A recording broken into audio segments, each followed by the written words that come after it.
Well, good evening. Welcome to Yada Yahweh Radio. We've got Kirk and JB here this evening. How are you, fellas? Just great. Thank you. Doing good.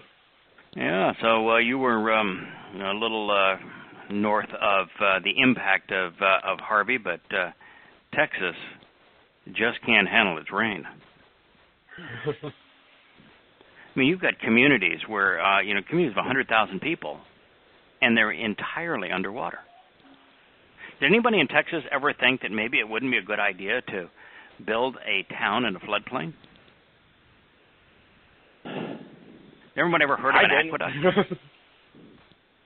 I mean, you look at this and you see all of these houses flooded, and you've got, these houses in the Buffalo Bayou, which is the place where water is to collect so that it doesn't destroy downtown Houston.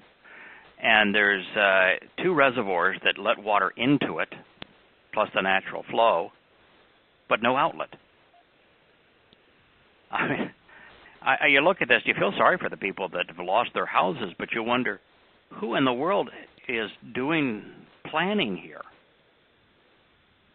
I mean, I just am awestruck by it, and then when you see that the principal means of escape for the people is being provided by the Air Force and the Navy, and they're using vehicles that are designed to attack an enemy. They're gunships and armored personnel carriers, and that's what we're using to either airlift or pick people out of communities. In fact, there's right at the border of Louisiana, you see all of these Navy boats that are like the kind of stuff that we used in the riverways of Vietnam. And but it's easy to see how America's going to fail. Now, the only good thing is, there's a lot of images of just ordinary Texans trying to help out other Texans, and going there and they're putting down the street in their boats and picking people up and trying to take them to dry land. But we look like a third world country. Yeah. Then you got the idiots who created a run on gas, even though everyone's telling them there's no shortage of gas. This is not causing a shortage of gas. Right. But they're freaking out, so, yeah, I had to wait. I was legitimately near an empty tank. I was planning on gassing up yesterday anyways because, that was payday. And I had to wait 20 minutes in line to get gas because people panicking and filling up 5 containers of gas. Yeah, it's just amazing. Yeah, the thing that's really going to bring America down is, though, just like the panic on gas here, and I'm sure there's a panic on bottled water and other kinds of things in Texas.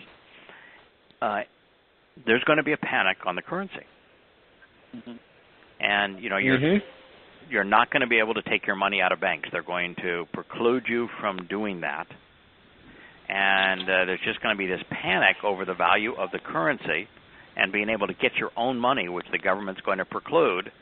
And when that happens, confidence in the U.S. government's going to plummet.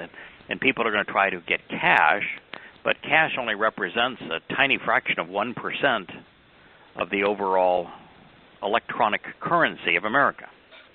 So if at any one time, if 2% of Americans want to cash out on their bank accounts because they don't trust the system anymore, the system craters. Yeah, the system craters.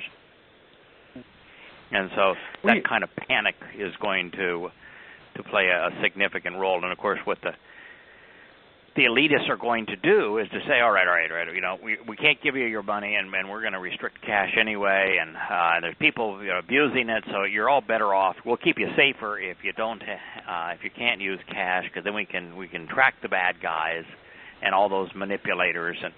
And what we're going to do is we'll forgive all debts, but we're going to issue this new currency. And if you want your debt forgiven, then you accept the new currency. People will do it. The average American has $250 in savings and has about $50,000 in debt. be. It's easy to get people to accept something for free. People love to get something for free, even if it ain't really free. Right. Oh yeah, that will be told that the banks were bad. So what we're going to do is we're just going to forgive all your debt. So your car loans, your house loans, your credit card debt, all of it goes away. All you have to do is accept the new electronic currency. Welcome to the mark of the beast. Yeah, and this beast should be really recognizable, because the Torahless one that Christians know as the Antichrist will be indistinguishable from Paul. Shaul. Yeah, they're going to love him. They're going to love him. Well, Christians are going to love him. He'll be eaten right out of his hand. We want to return to the song that Yahowah asked to sing to us about his beloved and about a vineyard that he is using in a symbolic way to describe his people and their home in Israel and what happened to it and who destroyed the intent of that vineyard. And it's hard for many people to wrap their minds around the idea that man can actually destroy the intent of God. But with free will, that has to be the case. God conceived a plan, and man, religious and political man, has undermined that plan. And this is what you got to love God the is irony. being. They don't have a problem with man killing God, but no. interfering in God's plan, they have a problem with. Absolutely. So this is one's the a lot beginning easier to do than the other. Yes, that's the religion of Christianity is predicated on God dying, and God dying, it was the Romans that killed God then. And if the Romans can kill God, then Rome was a lot more powerful than is God. And you can't say, well, they didn't really kill him. Well, I guess they did kill him, but then he was resurrected. Well, if he was resurrected, why is there absolutely no evidence of it? Why is it that even in the own Christian New Testament, of the 4 times that he appears post-death, no one recognizes him? And it's clear that no one recognizes him. It's not the same physical being. Because those people that spent 3 years with him haven't a clue who he is. Each time, he has to re-identify himself. But the essence of Christianity is God on a stick. Some religion, huh? I mean, can you imagine being one of these fellows from back in the day, during the high water mark of Imperial Rome, or Alexander's Macedonian Greece, or Darius's Persia, or during the reign of Babylon, or any one of the Pharaoh Ramses of Egypt. And you had, the gods were big. The gods were the size of the sun. And gods had these lofty temples and these beautiful statues, and man, the gods were powerful. And you're looking at the Christian God, and you say, wait a minute, you got him nailed to a stick? What? That's your God? Never heard put hanging there dead on a stick?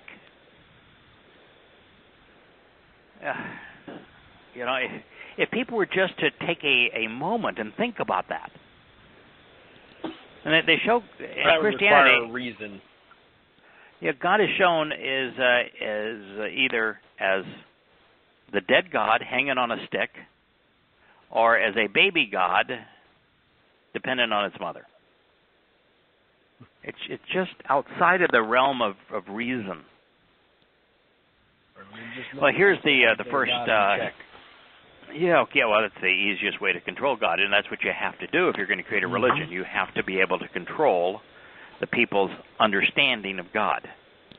And if you've got dead God and baby God, then of course you need a priesthood to relate to God, to do God's work, because dead God and baby God sure as hell can't do anything. please, it is my desire out of a heightened sense of urgency.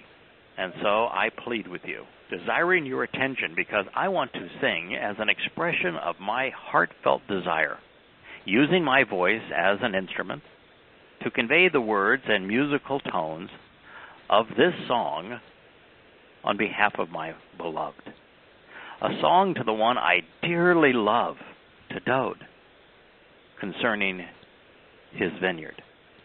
Before I read any further, we came to Yahowah 5 because we had finished Yahowah 4, and we're trying to progress all the way through Yahowah 14 so that we can have a comprehensive understanding of the interplay, the interconnection between the whore of Babylon, Satan, Paul, and the religion of Christianity. So, whore of Babylon, Satan, the adversary, religion in general, Christianity specifically, Paul particularly, is what we began this 14 chapters of Yahowah to discover in the book Observations for Our Time.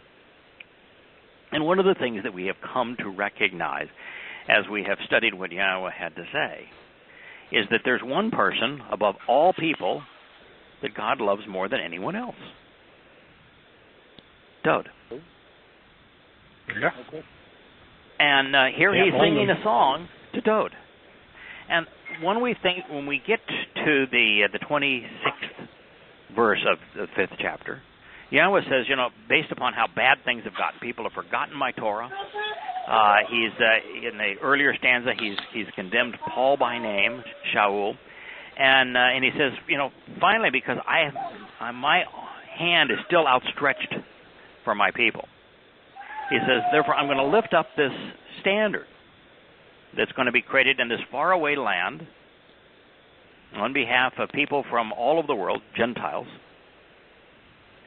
and at a very distant time, and we began to ponder, is there anything other than what we are doing that would qualify for that as the fulfillment of that prophecy? And we talked about, is there anybody else that has exposed and condemned Paul, because he is named specifically, not for being contradictory of Jesus, because a lot of people have done that. We'll cover that as we move through this chapter. But for contradicting Yahowah in his Torah. Yeah. And my understanding is, and I'm open to correction if I'm wrong, I think that questioning Paul is the first ever analysis comparing Paul's comments on the Torah to Yahowah's comments on the Torah. Well, I think because we're kind of one of the only groups of people out there that really, not only question Paul or look at Paul's words, but also value the Torah. There are a lot of Christian groups. I've read several books from Christian perspective that disassociate Paul, but they do it from the Christian perspective, so the Torah to them is still useless. They, even though they've rejected Paul, they still reject the Torah. Right, and of course, if you reject Paul, you can't be a Christian. There's nothing left of the religion. Nothing. Yeah. Now, what's interesting here is there's another thing we have not mentioned yet, and that is that in writing Observations for Our Time, something profoundly important happened, and it began to happen really writing an introduction to God.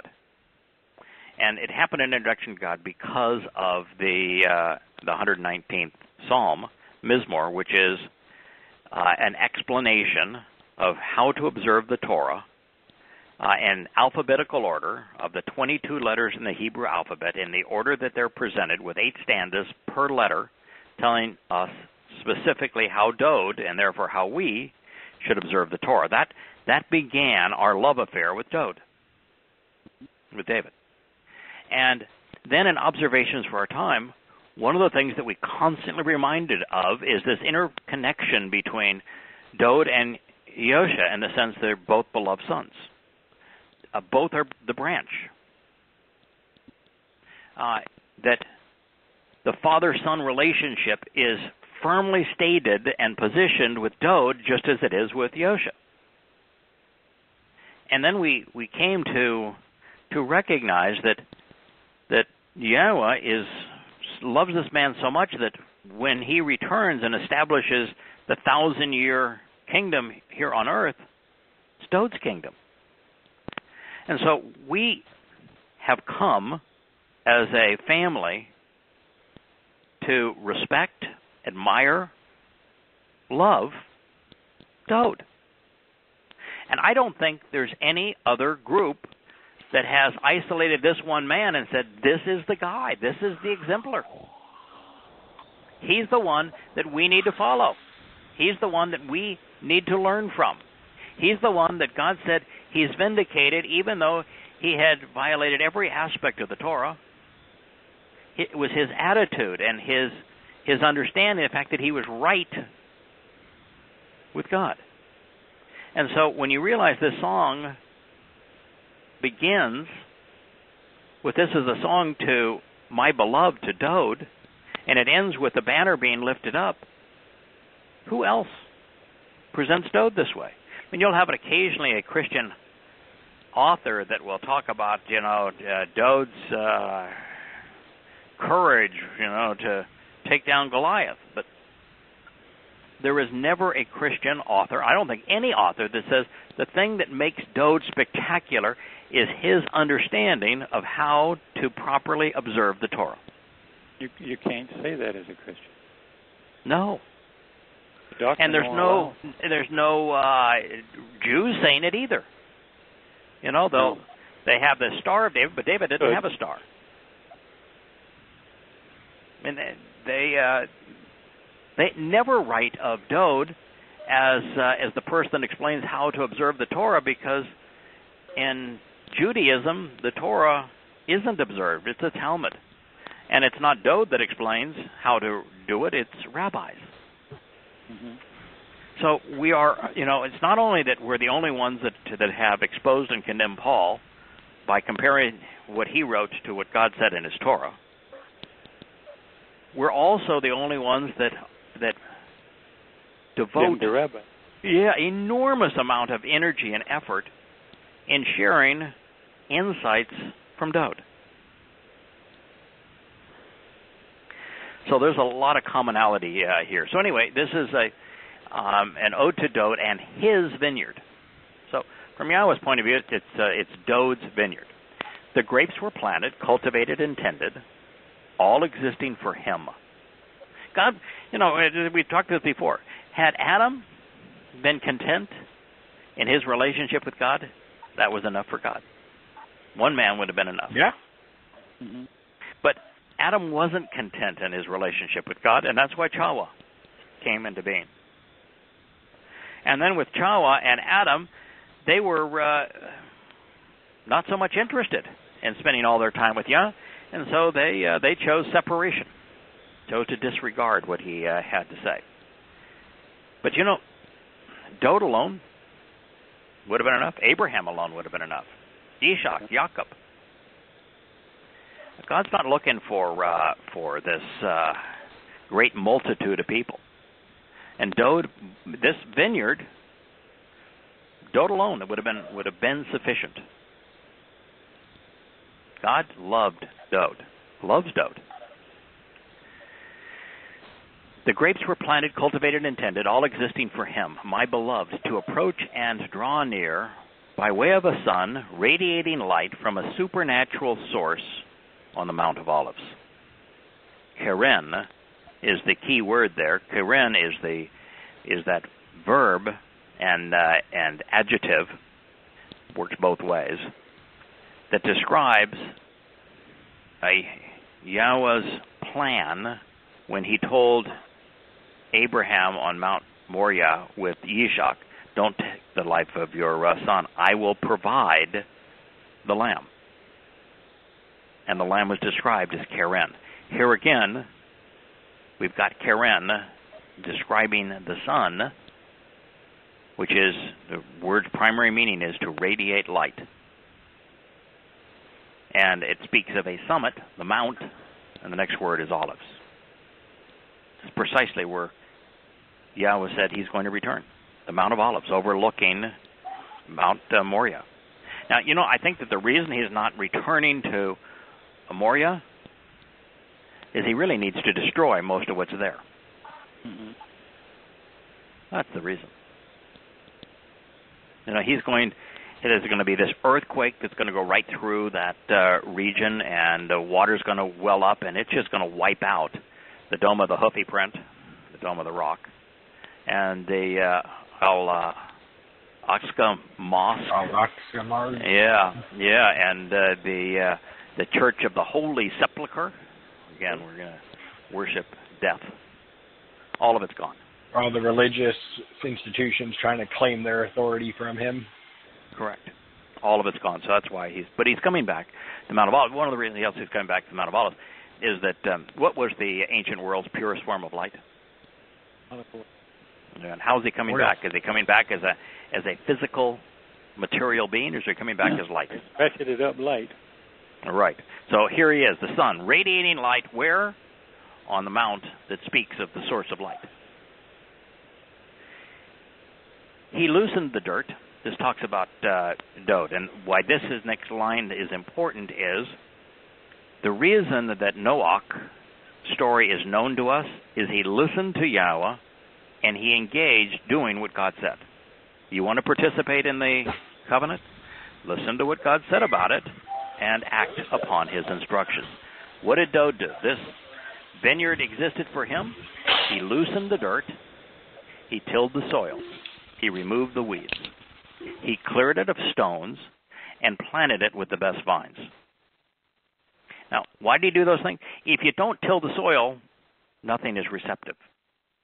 Tilling the soil is a metaphor for having an open mind. Removing the weeds is a metaphor for removing all of the contradictory religious notions and political notions that choke out God's message.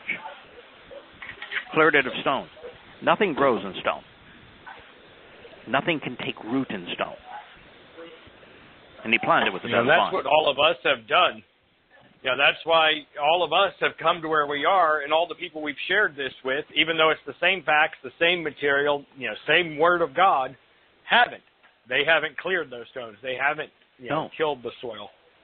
No, and you've got to turn over those stones. And you have to till that soil. They're completely That's the whole process, really, of searching God's Word. Every word, every letter of every word, you've got to turn over. You've got to toss the things that aren't good and get rid of all the religious trappings. And with an open mind, work it. Work the vineyard.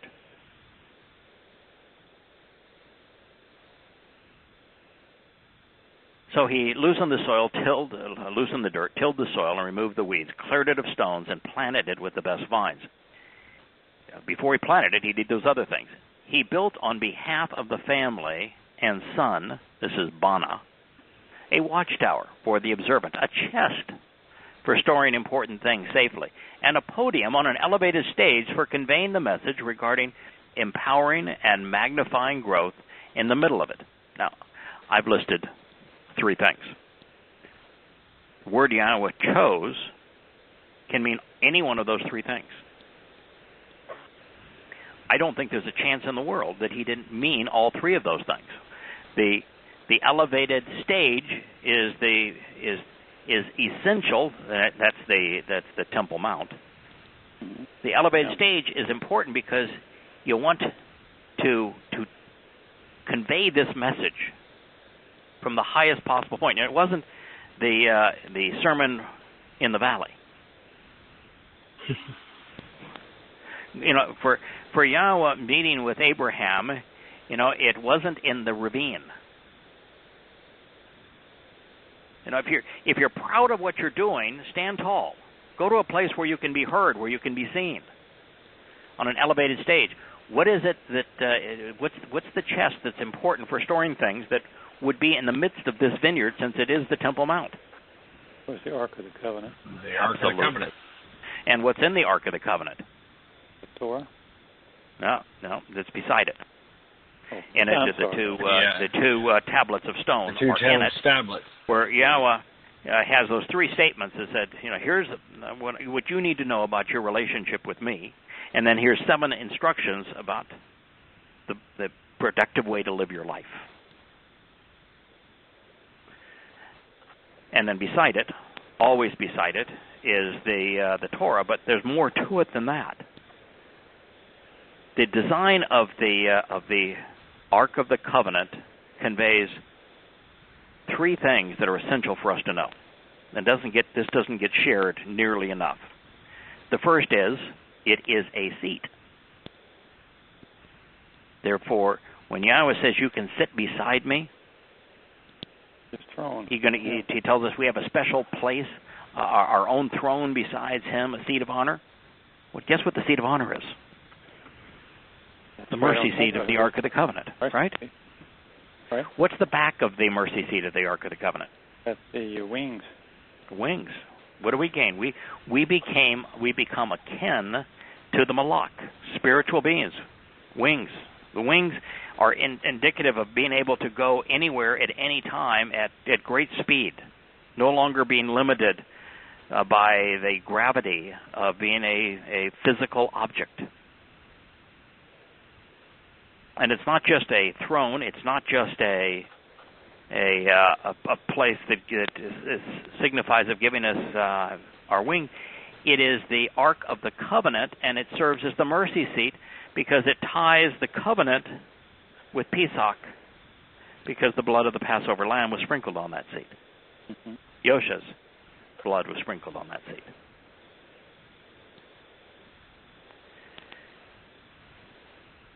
So he built on behalf of the family and son a watchtower for the observer, a chest for storing important things safely, and a podium on an elevated stage for conveying a message regarding empowering and magnifying growth in the middle of it. In addition, he carved out and engraved a wine press and vat in it. You know, God's not just suggesting here that we're growing grapes. No, the grapes are to make wine, because wine is symbolic of Pesach, Passover. Wine is symbolic of the blood of life. Wine is the beverage that, consumed responsibly, is the principal celebratory beverage of man and has been for 6,000 years. You want to have a banquet, you're going to serve wine. You want to celebrate an event, you're going to serve champagne. Champagne is wine.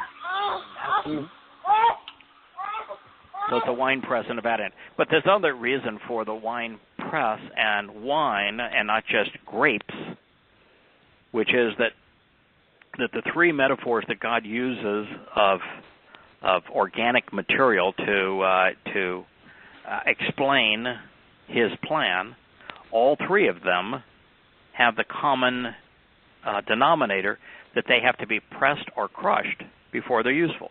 Bread, grain, has to be crushed, ground before it can be made into flour and make bread. Olives must be crushed or pressed before they can make olive oil. And, of course, wine has to be pressed, to be crushed, to make, or grapes do, to make wine. And the idea here, too, is that God's not trying to tell us that when we become members of the covenant, life becomes just easy. You know, if you've got, JB, you went through a really difficult period with your legs, your shoulder, all that sort of thing with the great motorcycle. Yeah, that was no fun. No, it's tough, and you had to do it at a really difficult time. Yeah, and a pregnant wife. Yeah, that's exactly right. Yahweh's, Dode did not have an easy life. And, Dode, for much of his life, was hunted by the king of his country, and he wanted to kill him. Yeah. And then Dode was pursued by all manner of foes. God's not saying, I want to make life easy, ever. There's no part of his plan that says easy, because we don't develop character in easy. We develop character in challenges. And so life should be a challenge. It's how we deal with challenges, how we overcome obstacles that demonstrates that our relationship and our understanding have merit. It's how we grow. It's how we develop character. And so that's the nature of grain being crushed to make bread and olives being pressed to make olive oil. It's indicative of the kind of life that Yahweh wants us to live. Now, we're going to go to a period where our character is going to have been established, and so we're not going to have those kind of challenges, although we will have a new challenge. And I think the new challenge is a creative one. I think that as we witness the next creation, that we're going to participate not only in the creative act, but have the opportunity to go off and experiment, and then share what we have done, what we have learned, how we've grown from it. Then he confidently anticipated the good and beneficial result that would produce clusters of grapes. Hey, you did all the work. This is gonna be wonderful. But after all of his effort, it yielded sour and rotten grapes, hard and unpalatable, unripe and worthless, loathsome, stinking, odious, and abhorrent fruit.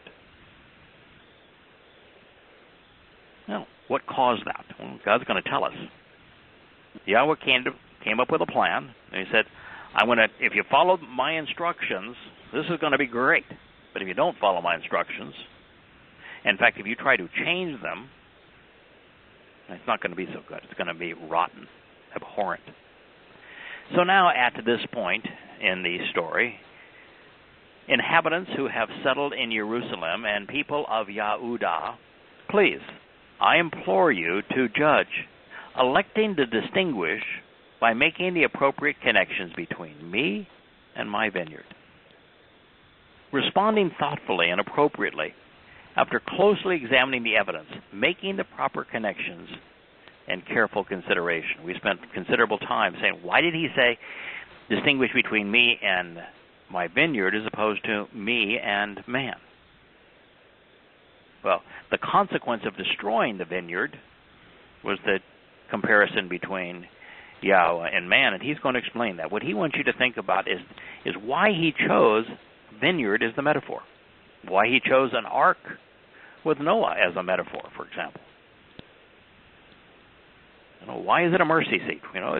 He wants us to think about this metaphor of vineyard and what it represents. He then says, this next statement just tears your heart out. What more, additionally, or subsequently, even now, could I have done in my vineyard that I have not accomplished with it? What is the reason I look forward with the anticipation that it would produce good grapes, but there are sour and rotten grapes, hard and unpalatable, abhorrent fruit? God knows the answer. He's not asking this is a rhetorical because question. he does not know. What he wants us to think about is this thing. Back in the day, we had Larry as part of the show before he really showed his true colors, and he was constantly frustrated with why God would go through this whole plan of he himself becoming the Passover lamb and matzah and going into Sheol with his soul. Why do that? Why not just say, hey, you accept the covenant, you're good with me? What God wants you to think of, why do we have a vineyard? Why did Dode have to till the soil? Why did he have to remove the weeds? Why did he have to toss out the stones before planting and tending these vines? What is it about this story that could be changed? And it's the same story of Pesach, Matzah, and Bikurim leading to Shabuah. God can't be just if someone doesn't pay the price for our error. And so he came up with a way that he himself could pay the price. Resolve death, resolve sin, cause us to be adopted, and therefore resolve separation. And so he's asking through the vineyard, what different could I have done? And then with the vineyard, he's also asking, and this also applies to his means to engage in the covenant. All right, I shared all of this through Dode, this remarkable life. And with Dode, we have, 100 Psalms, 25 Proverbs, At least. plus enormous amounts of detail about his life in Samuel and in Kings, Chronicles. You know, we've talked before about how Dode's a better example than Yahusha. We have way more about Dode's life than Yahusha's. We have way more of what Dode said and did than Yahusha. Oh, 100 to 1. 100 to 1. You know, it's with Yosha, we don't have a single place where anything Yosha said he wrote down for posterity. Not one single word. Not one word. With Dode, we have 25. Not one place Proverbs. where he told anyone to write it down. Correct. With Dode, we have memorialized over 100 Mizmor Psalms. And they are long, they are detailed, we have them in the original language. And they're acknowledged throughout the biographies. And we have 25 spectacular Mashal Proverbs, all in the original language, all extraordinarily detailed. And then we have all of this information about what he did and what he said and how this applied to his own life in 1st and 2nd Samuel, 1st and 2nd Chronicles. And then throughout the prophets, Yahweh is telling us about him. I mean, this is what? Yashayah. He comes up everywhere. We know 100 times more about him than we do about Yosha. He provides, you know, when Yosha would get frustrated people and they'd ask, you know, how do I get saved? He says, what does it say in the Torah and prophets? Well, Dode doesn't ask you that question. Dode writes the 119th Mizmor that provides 8 sentences on each of the 22 letters. So this is how you do it. This is what it's all about. There is no comparison, really, between Yosha and Dode. As a matter of fact, there is no way to know with any degree of certainty what Yosha did related to the fulfillment of Pesach, Matzah, and Bakorim without Dode's 22nd and 88th Mizmor Psalm. It's the only accurate and complete eyewitness account, which is why Yosha that's what I himself... point people to. Tell me, without the Greek text, you know, we have no idea of how he fulfilled them. I got a better description right here. Right. But I don't need the Greek text. I know it happened. This is why. Didn't Yosha, right in the midst of it, cite the 22nd Cite Psalm? that and tell us to go look at it? Right. Yeah. You know, do you think if there is one possibility in a billion, trillion, billion, gazillion, that Yosha could have been God if he has to ask God, my God, why are you damning me? Why are you separating yourself from me? Why are you forsaking me? Could he have been God and make that statement? No. No. His soul can't go to Sheol either. Right. But if he is saying, I'm not asking the question, I'm reading the opening line of the 22nd Mizmor, I'm explaining to you what I'm doing here, then absolutely his soul can be Yahweh's. Because he's telling you, this is what I'm doing here. I'm not asking you a question. I'm making a declarative statement. You want to understand this, this is the answer. And who's supplied that answer? Dode? I can't be like Yosha. And all these Christians, I want to follow Jesus' example. No, you don't. No, you don't. That's impossible. It's impossible. Can't be done. But, you know, I can measure up to Dode. I can't measure up to him in terms of intellect, but I can certainly try. The way I try is to capitalize on his intellect. I can't live up to Dode in terms of the depth of relationship he has with Yahweh, but I can approximate it because Dode wasn't selfish. He shared every insight that was needed to know to be exactly where he is. But when it comes to behavior, I can do better than Dode. So can any of us.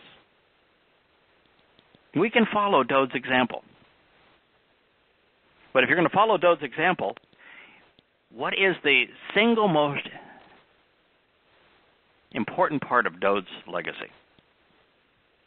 What did Dode leave with us that has the most value? What did Dode contribute to humankind that has the most worth? His understanding of the Torah. And he communicated that how? In written word. In writing? Psalms? Right, through the Psalms, through the Mizmor. So, Dode's greatest contribution to humankind is the lyrics of his Psalms that explain in detail the nature of his relationship with Yahweh, who Yahweh is, how they related to one another, and how to best observe the covenant relationship and the Torah. Well, I would dare say that there's no one throughout the Torah that did anything close to that the way he did, or as thoroughly as he did. Maybe that's better to say. No one. So why wouldn't he be his favorite son? Of course. And so if you want to follow Dode's example, are you going to participate in shows like this? Are you going to try to study Yah's word and communicate what you're learning? Word, yeah. Following Dode's example means to orally and in writing study Yah's testimony, share what you have learned, and live your life in a manner that prioritizes learning and sharing. That's how you follow Dode. That is the thing that made Dode unique among men. So Yahweh is saying, shouldn't I have expected a good outcome? Dode was really a smart dude. Dode was really articulate. He's not your average fella. But Dode was your average guy, your every guy as it relates to his behavior. And yet, these instructions on this vineyard worked beautifully with Dode, didn't they? So shouldn't God have said, if Dode can do it, you can do it. And with, and if you're not as smart as Dode, okay, so none of us are. No. It's an open book test, and he gave you every answer. Just read it. This is like looking at your older sibling and learning from their mistakes. Of course. Yeah. The younger sibling has that advantage. It's like your older sibling saying, here's all the things that I did that didn't work out, and I'm writing them down for you. Here's all the things that I did that really had a profoundly beneficial result, and I'm writing them all down for you. And then I'm going to live openly so that you can see me apply the good and bad and the consequence of both in my life. Yeah. And then to have your older sibling be inspired by the creator of the universe so that you can count on everything that you hear from him being valid. Yeah, he's kind of the greatest big brother in the world. Correct. He is the greatest big brother in the world. Yeah, very good. So God had every expectation. This is tough for a lot of people. They would say, well, how could God expect a good result when, in fact, he got a bad result? Doesn't he know the future? This is one of the things that I've had conversations with Roy on a number of times. And when it comes to understanding time, Roy's much smarter than I am. And one of the things that Roy has constantly said is that, for there to be free will, and this not to be a mockery, that while Yahweh can know anything he chooses to know about the future, it's much better for him to be selective.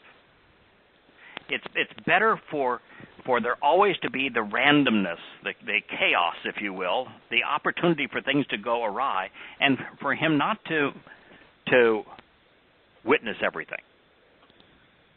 You know, for example, it's obvious to all of us who are part of the covenant that Yahweh reached out to us before we knew him. And if you look at the history of everybody that's presented in the Torah, prophets, Psalms, the same is true with them.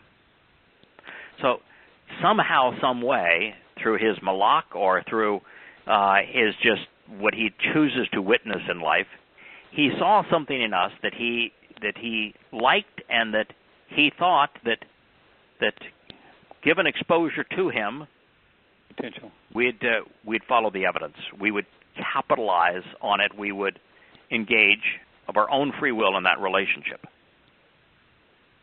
And yet, he couldn't be genuine if he had witnessed our acceptance before he made the overture of invitation.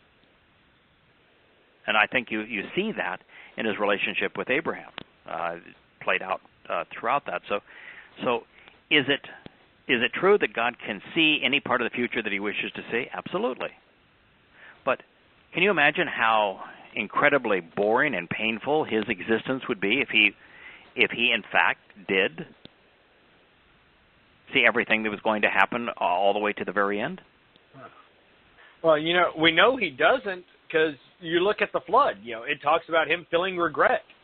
If he knew the outcome at the beginning, he couldn't feel regret. Right.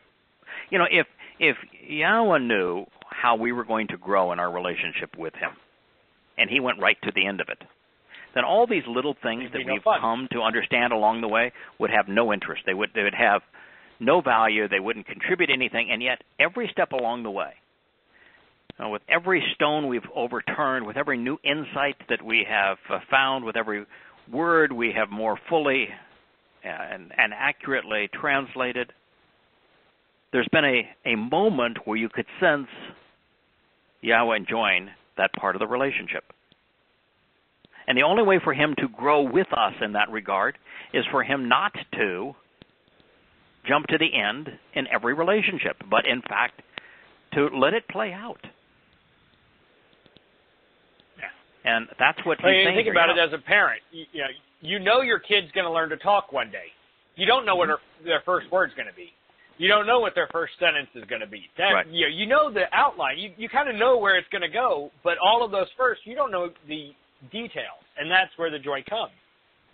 Let's say, JB, that you won that big lottery that took place here the other day, and you now after tax have $400 or $500 million, and you decide that you don't have any interest in money. You like your life the way it is. But what you're going to do is you're going to buy a really, really nice piece of property and build a magnificent home for your daughter.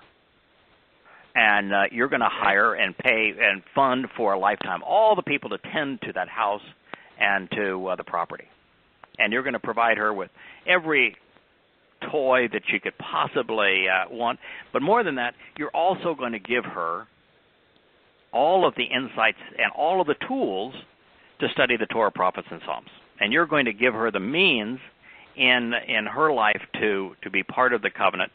And if you were to give her all of that and set it all up for her with your whole life demonstrating your love of Yah, and give her all the tools that she now, with the best education possible and all the best tools, can go beyond where you have gone, wouldn't you have the natural expectation that something good's going to happen with that? Would you expect her to say, you know, what I want to do is I want to torch that damn house. I want to destroy and replace all of those tools you gave me and all of those lessons, and I want to eat rubbish from a sewer instead? Well, you know, teenagers can be a bit rebellious. Yeah, but that's exactly what man has done. Yeah. Exactly. Yeah, considering what God was offering and expecting from us in return, he had every reason to expect that we were going to turn out well.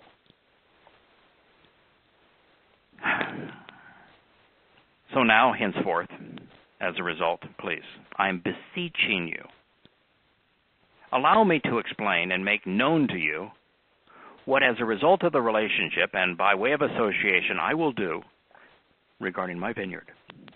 You know, if you're offering this magnificent perfection, immortality, adoption into the Creator's personal family, enrichment and empowerment, and we're being offered all of that through this vineyard, and we instead trample it down and destroy it.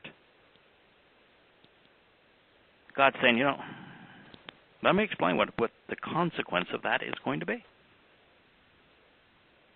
So this is what he's transitioning to. Let me say what I'm going to do with my vineyard. I'm going to remove and take away its hedge. Now that fence that, you know, I gave it to you, but you don't want it. I want to take away the hedge that was designed to keep others out. And it will be purged, it will be grazed, it will be set ablaze. Its protective stone will be broken down and breached, and its stones toppled and scattered by hostile invaders, and it should be trampled down and tread upon. Wow. I think that happened in 70 CE. Wasn't the Yahweh's home taken down stone by stone? Weren't the walls of Jerusalem breached both in 70 CE and again in 133? Yes. Didn't merciless invaders do this very thing? Break down the walls, topple all of the stones? And then he says, it'll be trampled down and tread upon. Well, didn't Yahweh make a prophecy about this same Roman Empire that would tread upon the whole world? Yeah. And wasn't the whole world as it was presented, it wasn't Sebel, it was Eretz. It's the land. The region. Yeah, right, region. the land. Region. Speaking of Yisrael, the land. And so he's speaking here of Imperial Rome and the Roman Catholic Church. That's what they did. I shall lay it open and susceptible to becoming a desolate wasteland. I don't think anything can be more desolate than A, what the Romans did because they salted the land, or B, what the Muslims have did by building temples to Satan right on the Temple Mount. It will not be pruned. Telling, because if you look at that region before the nation of Israel came, before Israel returned and really turned that entire region around, it was. Oh, yeah. You read any description of it before that, it was a desolate wasteland. It was a desert. Correct. Yeah. Samuel Clemens. Mark Twain wrote about visiting the area and talking about going days without seeing signs of any light. Right. Not only did the Romans salt the land, Yahweh says, listen, I'm going to divert the clouds. And he did. It went from being lush to being dry and desolate. Well, you look now at the backside of Jerusalem going down to the Dead Sea. I mean, it's not just desolate. It is lifeless. Nothing grows. I mean, there's not even any shrub brush. It's just nothing but high, hot, dry, dusty rocks. But what Yisrael has done in returning is they've taken water from the Galilee watershed, and they've brought it down, and they've used the most ingenious irrigation techniques, and they've grown orchards and crops, and they're the primary fruit, citrus in particular, supplier to Europe. They've made it green. They've made it blossom, and even the houses that they have built, all in white stone, they're beautiful. But the areas that the Muslim neighbors live done with the region? Yeah, but the area that the Muslims live is still a plague. Yeah, still a dump. So I'm going to remove the hedge to keep others out. It'll be purged, grazed, and set ablaze, and its protective stone will be broken down and breached, and its stones will be toppled and scattered by hostile invaders. What do the Palestinians name themselves after? The Philistines. Philistine means hostile invader. And it should be trampled down and tread upon. And I shall lay it open and susceptible to becoming a desolate wasteland. and it will not be pruned, nor will it be weeded, and it shall raise up those who exalt Allah, in addition to offering up briars, brambles, and thorns. And concerning the clouds, I will direct rain away from it. He didn't say it'll never rain there again. Just direct rain away from it. It's going to go from lush to desolate. Exactly what happened. The vineyard of Yahowah, the vast array of spiritual implements, is the home of Yisrael. Just in case you were wondering, is he really talking about grapes here? Are we looking for a vineyard? No. No. The vineyard of Yahowah is the home and the family of Yisrael. That's what we're talking about here. And that's a rather important home and family, because what did Yahweh call Jacob? Israel. That's right. Who was the covenant passed down through? Through Israel, through Jacob and Israel. Yeah. Who is Yahweh going to reconcile his relationship with upon his return? Yehudim and Yisrael. And right. all of Yehudim is Yisrael, so Yisrael. Yeah, Yehudah. Yeah, Yehudah is part of Yisrael. Although in Hosea it's clear that Yahweh sees a split between the two and divorced himself of Yisrael, the 10 northern tribes, because he had business to do, and his heart was just way too close to Dod and Yosha, and therefore he spared Yehudah of that divorce. The vineyard of Yahweh, the vast array of spiritual implements, is the home of Yisrael. And the individuals of Yehudah are the most delightful and satisfying part of the garden. In other words, Kirk, God agrees with you.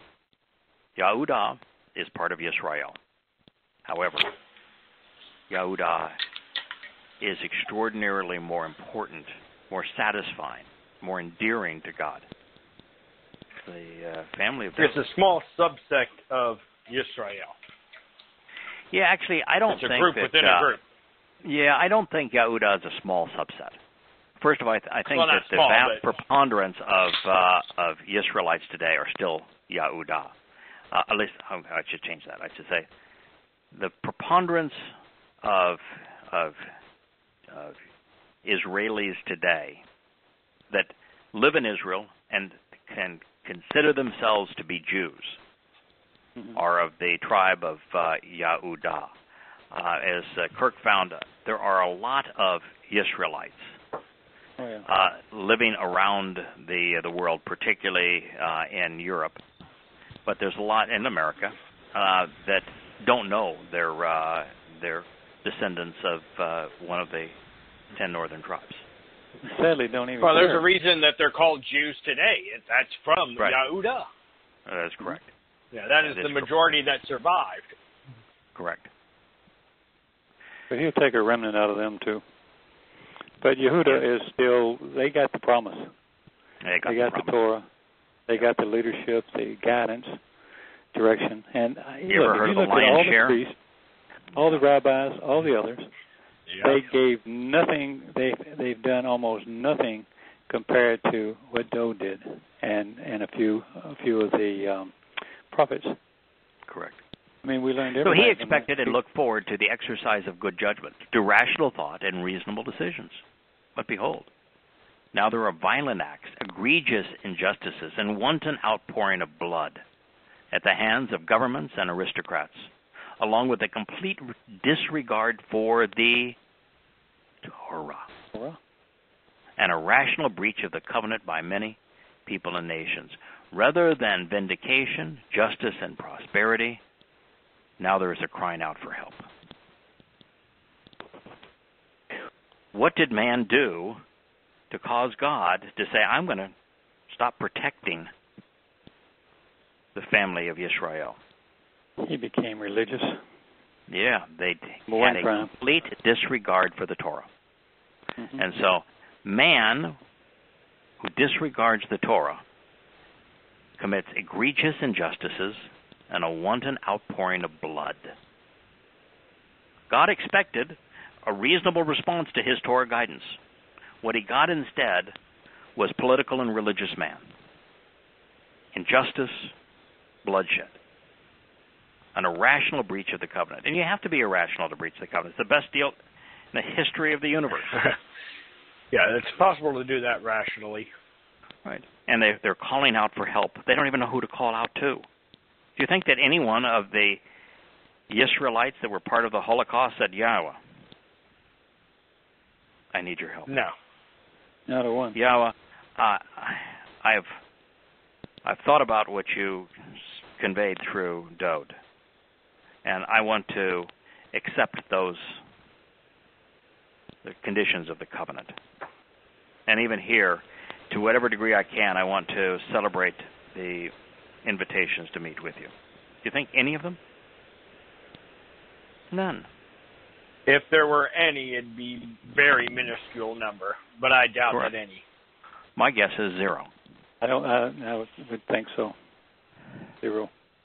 Now, what follows depicts today's Israel today as it exists, especially in the area in and around Jerusalem. Tiny plots of desolate land are being purchased from Arabs and cobbled together to build condominium complexes and apartment buildings.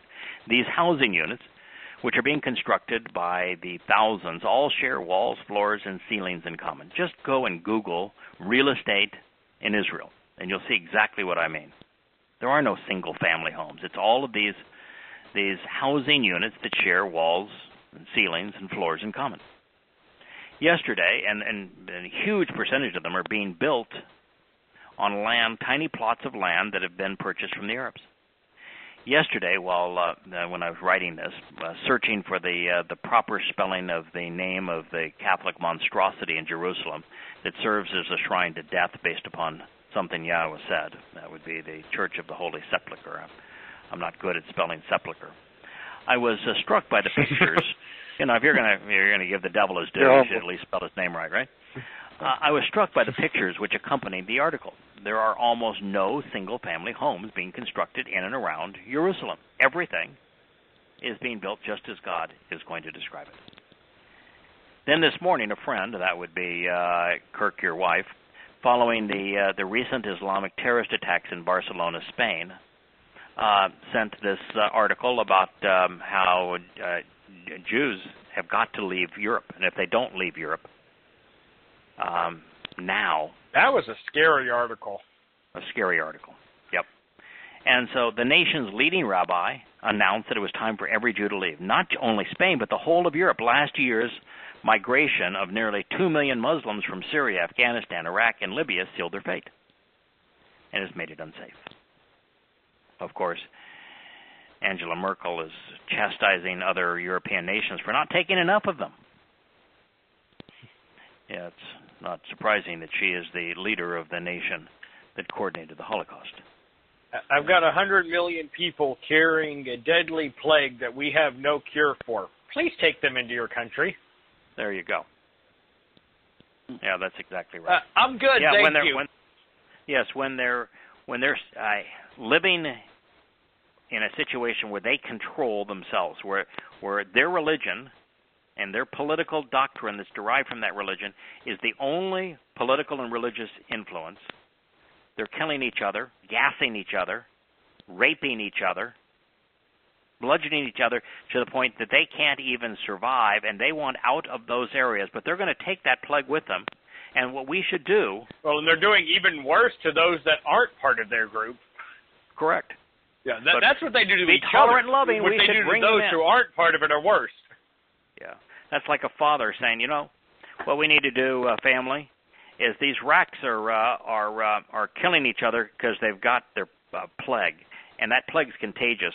But what we need to do is fill our home, because there's spaces in our home we're not using with these rats that are disease-infested and that are killing each other. That'll be a really good idea. That'll work out well. Yeah. Trust me, this will work out well. It's also interesting that while the world is unwilling to hold Islam accountable for perpetrating 99% of the world's terrorist attacks or for abusing 500 million women, Israelis are denounced and condemned for building homes. Sectarians and secularists alike would have you believe that Jews constructing homes are a bigger obstacle to peace than a knife and bomb-wielding Islamic terrorist. As a result, and in complete... there are more UN condemnations of Israel than every other nation in the world combined. Correct. And almost all of them are over them building homes. Yeah, stuff like that. That stuff that you would look at any other country doing, and you'd go, well, duh. Of course they're doing that. The world is They're trying to building isolate defenses them. on their borders? I can't believe that. The Obama administration did everything they could to completely isolate them as a pariah from the rest of the world. And don't trust Trump as far as you can throw that egomaniac. No. He will do nothing. Oh, yeah. George W. Bush talked a big game about being allies of Israel, and what did he do to help them? He gave were they worse or better off when he left office? Yeah, he forced Israel to give cheap. up Gaza. Yeah. He was a Mr. Two-State solution. It's not Yahweh. Yeah, there's an old saying, I'm sorry, I can't hear you. Your actions speak so loud, I cannot hear the words you are saying. Yeah. At the time this was written, it was inconceivable. Now it's inevitable. Woe. This is a warning. Oi. To those connecting house to house, field to field, who approach an addition until they are all made to dwell alone. To you, in the midst of the land. Now, where's the midst of Israel? Jerusalem. You betcha. Jerusalem. And at this point, they're cobbling together little parts of pieces of land they buy from Arabs, and they're building housing units where house touches house. And it's interesting. as more of them flood in, they're isolated from the rest of the world. They're not taking this land; they're buying this land. That's correct. And now, by doing that, there are no more places, and they're all made to dwell alone. The 17th chapter of the same prophetic announcement, Yisrael will be thinned at the waist, and thus at its Carib, indicating its midst that the nation will be forced to surrender the West Bank, I put that in quotations, it's Judea and Samaria, to the jihadists. As a result, an unstoppable tsunami of Islamic terrorists will flood into Jerusalem, raping, robbing, and murdering their way to Allah. Forewarned is forearmed. There are over 7 million Israelites, mostly Yehudim, living in Israel today, 500,000 of whom call Jerusalem home. But as fast as housing units are erected, they cannot keep pace with the accelerated birth rate and unparalleled immigration. We are rapidly approaching a time when there will be too many people and too few homes. But that isn't the worst of this news. The world in general, and Islamic jihadists in particular, are going to be so egregious, shedding so much blood, that even amidst a housing shortage, the best and biggest homes are going to be abandoned. Well, the previous statement is today's news. The next is tomorrow's. The first phase of what follows is known as the Magog War, the Islamic assault on Israel and the beginning of the tribulation. It's going to occur sometime between 2026 and 2027. It's less than a decade away, and it's going to be horrific. It will be as if hell itself has been unleashed. Satan and his Islamic emissaries will all but annihilate Yahweh's chosen people. Remember, Yahweh said, I've torn down the barriers to keep your enemies out. Yeah. It's going to be protection treadable. is gone. Yes. Do not think for a moment that it's not going to be tread down. Now, that doesn't mean that Yahweh didn't intervene in the 6 Days War and in the Yom Kippurim War to overcome 100-to-1 odds so that Muslims didn't annihilate Jews, because had Muslims annihilated Jews in 1967 or 74, then none of this that God is talking about could have materialized. He has his timeline. Right. And it's going to play out on his timeline, not the Islamic timeline. And as a result of that, Israel was spared. But when you think about it, him intervening there gives people that opportunity. It's almost a warning. You could think of it as. He served a warning to them. This is what's going to happen if you come against them, and you still choose to. That's on you. Yep. Now, when we go all the way to the 26th verse. Now, this is 9th here. We go all the way to 26th verse. One of the things that struck me initially was I had viewed the entire project from Yada Yah all the way on as an outreach to Yehudim. That was the target audience. I knew that if what I was learning and translating and studying and sharing, if it would resonate with Yehudah and cause Yehudim to reconcile their relationship with Yahweh, to come to know Him for who He really is and embrace Him, that there's nothing that could make God happier. And if you're doing something that pleases the Almighty, that's a pretty good way to spend your life. But the 26th verse, when it talks about that signal, that banner that is being raised for Goyim. And that tore me up a bit.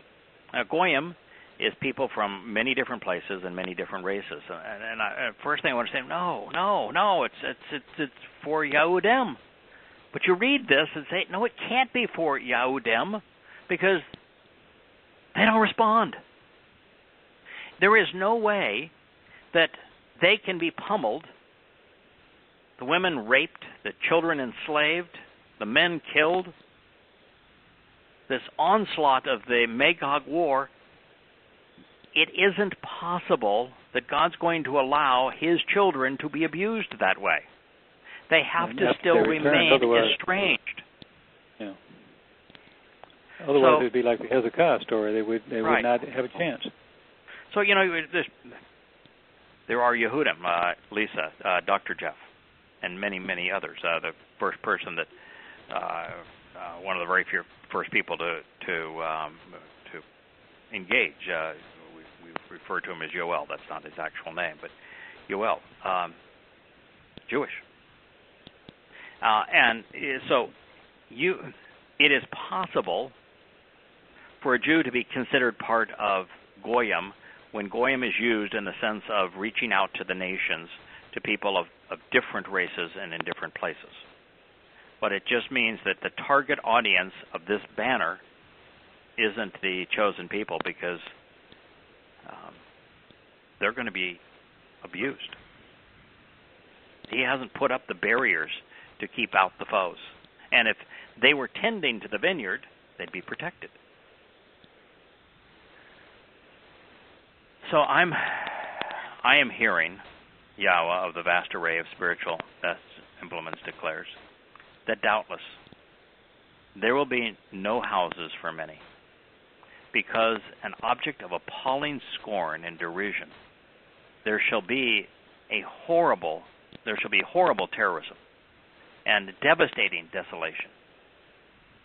Even the most beautiful will be without an inhabitant. So he's speaking of these homes. And he says, even the most beautiful is not going to have anybody to live there. Why? Because there will be no houses for many. Because it's going to be a war zone. Object of appalling scorn and derision, and Muslims just despise Jews. They view Jews as the Quran presents them, as asses of men, as monkeys of men, as swine, as objects to be killed, to be swept away. There's going to be horrible terrorism and devastating desolation. That's not what happens to the family.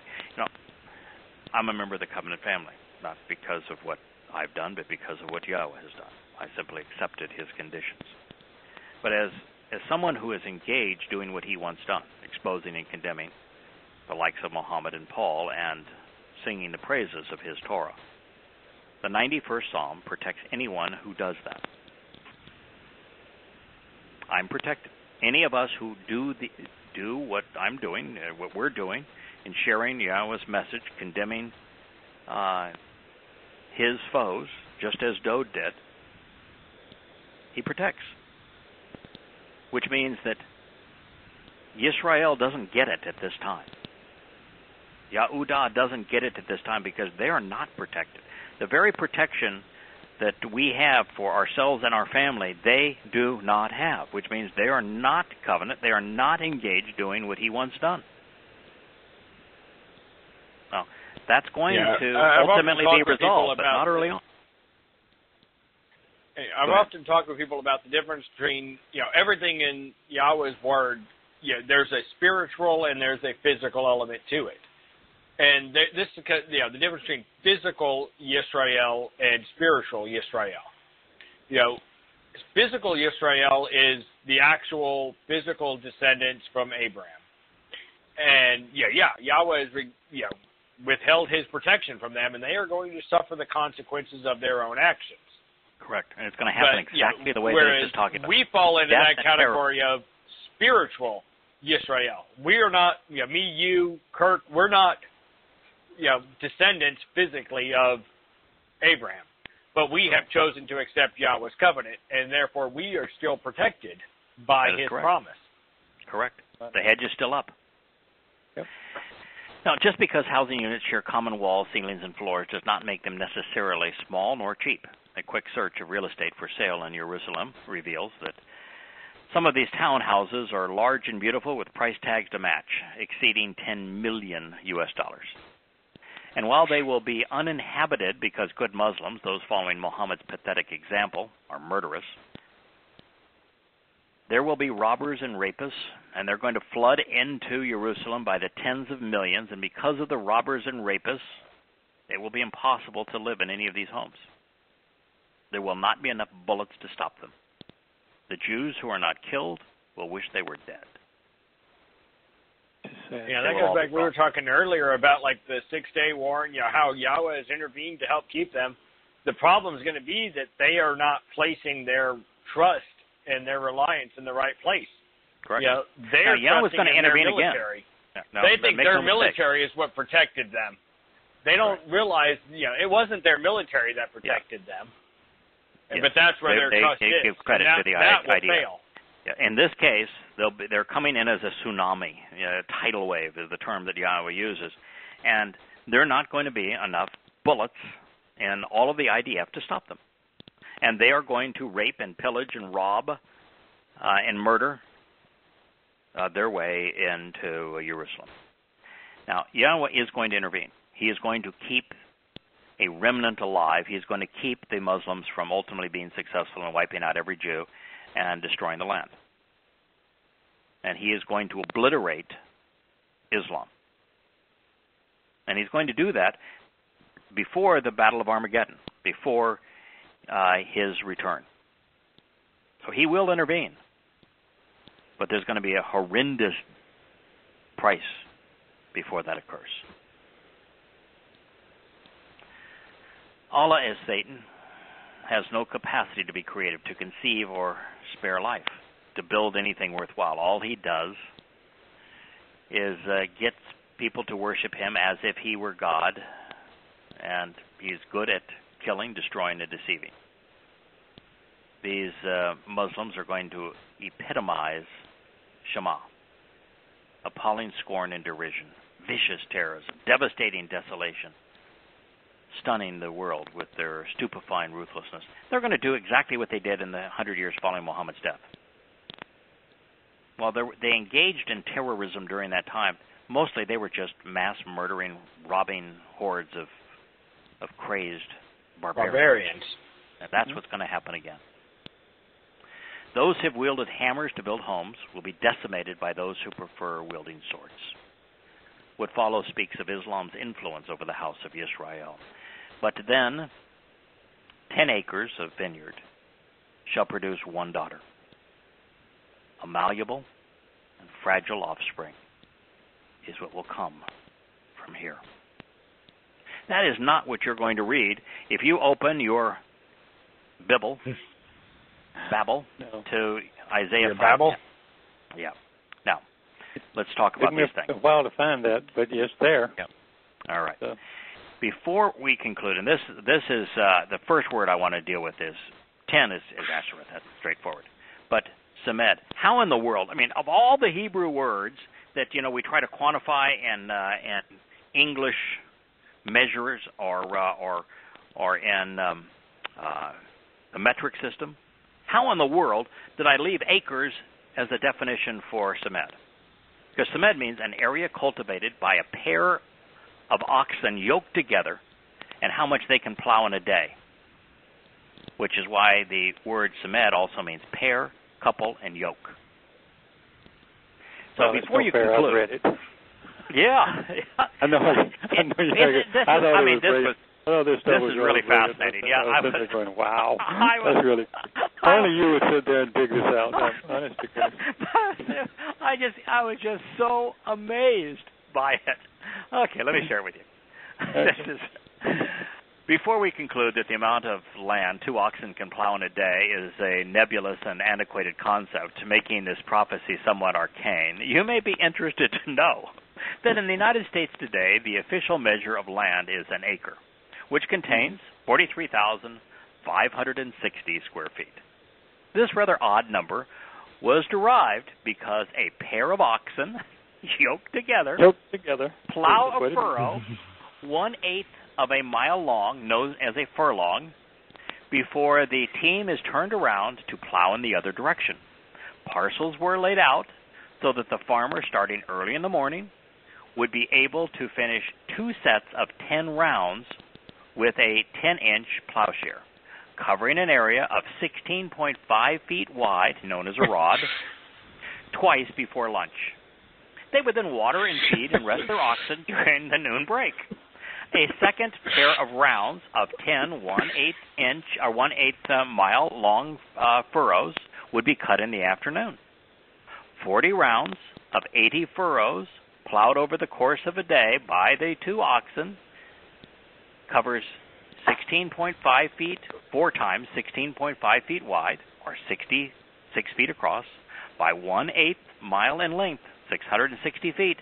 Do the math. 66 times 660 is, ding ding, 43,560 square feet, and that's 1 acre. That's 1 acre. And people wonder why I prefer the metric system. Source of that, by the way, is the University of Nebraska Land Measure Fact Sheet. The 10-acre plot being depicted here in this prophecy is therefore 660 feet by 660 feet. Because it's 10 times 66 by 660, right? Mm-hmm. That makes it 660. 660 by 660. By way of comparison, the current Temple Mount is approximately 32 acres rather than 10 acres. The south wall is 910 feet, the north 1025, the east 1520, and the west is 1580. Do you think that when Yahweh instructed Dode on laying out this the Temple Mount, which actually would call it a temple, it was his home, on the threshing floor of Runa the Yabusi, that he had measurements where every dimension was different? Or do you think that the covenant is square? 4 sides, equal length, 4 is his number. That's the completion of a period that fits of perfect. 4. Yeah, absolutely. We're talking about Dode's, and therefore Solomon's mount, or the temple, which included was called the porch, and the temple itself in an area to walk around them was square. So, what do we have in terms of the original? The size of the trapezoidal shape that I've just given you was a product of Herod the Horrible, is what I call him, who greatly expanded the platform some 2,000 years ago. The original area established by Dode at Yahweh's discretion was square, and only about 10 times larger than the footprint of the home and porch combined. To reconstruct its size, all we need to do is look at the platform upon which the Dome of the Rock is now situated, and square it off, as Dode was said to have done. The western and eastern facades, inclusive of the original stairways leading to the platform, still exist, all of which were part of Dode's original layout, comprise an area of 660 feet by 660 feet. How about them apples? That's just pure chance. Pure chance. It's coincidence. Hey, yeah, I looked at it again. No, I don't think it's a good chance. Also, he's a lucky guy. Oh, by the way, feet is actually a measure that is transferable. Feet and yards, because yards are meters or a stride, and I was constantly talking about a halak, walking stride, and the distance, which is cubit, from the human elbow to the tip of our hand, which is our reach, that's it's essentially a foot and a half, and the foot, which is 12 inches, because that's the length of the average foot. The impression with the foot in the sandal is 12 inches. These are dimensions that have meaning, and 6 is, of course, the number of man. So 660 by 660 feet makes sense. Also, but you can go look at it. I mean, I looked at some 20 depictions of of the satellite imagery, you name it, of the western wall, the western kind of foundation of the house, or the area where the Dome of the Rock is now, and because you don't look at the entire Temple Mount, just look at the stairs leading up to the ultimate platform and the western wall and the southern wall, both 660 feet. Also, considering the fact that Yahweh attributed the original vineyard to Dode, the city of Dode, drum roll please, 10 acres. Now, since Yahweh just stated the vineyard represents the house and home of Yisrael, it is clearly coterminous with the original Temple Mount and equivalent to the city of the beloved below. Now, I'm going to call out on that's a wowie. On a trend roll here, that would be a part of the vine. We're going to stop recording, but we're going to go further in the non-recorded period for those who are listening to the archives, and for those who are listening live that want to know, you can listen to the archive when it's posted on any one of the sites, including the Bless Yahweh, Yahweh Bereth, .com or Bless Yahweh, the .com sites. So Yahweh Bereth sites is a place you can go and listen to. We're going to be talking about that will be recorded but not broadcast. So let's crawl out on one of the grapevines here and suggest that God's not actually talking about grapes. Not talking about wine. Not talking about seeds. He's not being literal? No. No. It's not much of a leap. In fact, he himself just said that the vineyard actually represents the home of Israel. Now, beyond this, the numbers don't work out if we were to render bath, homer, or iphah as weights and measures. For example, an extremely unproductive vineyard still produces 20 times more wine than this one if we were to translate bath as 6 gallons rather than 1 daughter. By the way, the Hebrew word bath is daughter. The math works out as follows. A derelict vineyard produces 2 tons of grapes per acre, filling 2 60-gallon barrels with wine, which is just shy of 1,500 bottles, should you be interested in that sort of thing. Therefore, the least productive, mature 10-acre vineyard imaginable would still produce 1,200 gallons of wine, 200 times more than the 6 gallons listed above if we are to render bath gallons instead of girls.